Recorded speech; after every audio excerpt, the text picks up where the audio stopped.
Hello mga kamitawal. So guys, i-share ko lang sa inyo kung kayo ba ay nakaranas ng ganitong tuplok-tuplok sa malaking machine sa fast food.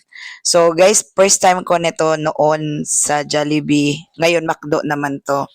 Alam nyo ba guys, nung hindi pa ako, kumaga hindi pa sanay na sa ganito, matras talaga ako dito guys kasi ang pinakaayaw ko sa lahat yung may nakapila tas nagmamadali akong magpindot dahil nga may nakapila sa likod ko at nadidistract ko. Syempre first time mo, natataranta kang magpindot-pindot dito at iniisip ko nun, bakit kailangan pang pumindot dito sa machine na to?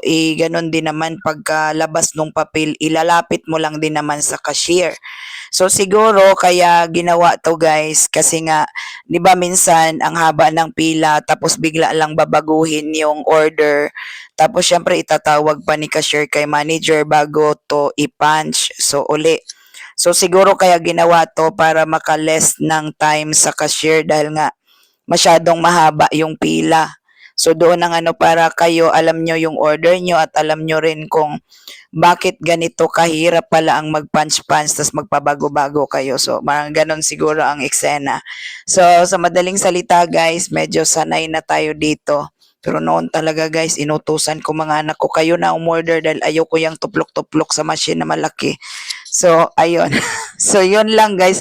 Napakadali lang naman sa ngayon medyo sanay na tayo. Bahala kayong pumila kayo dyan sa likod. Basta ako dito, komportable akong o-order sa aking order. So, ganun lang naman kadali guys. Sa una lang talaga medyo insecure ka at hindi ka komportable.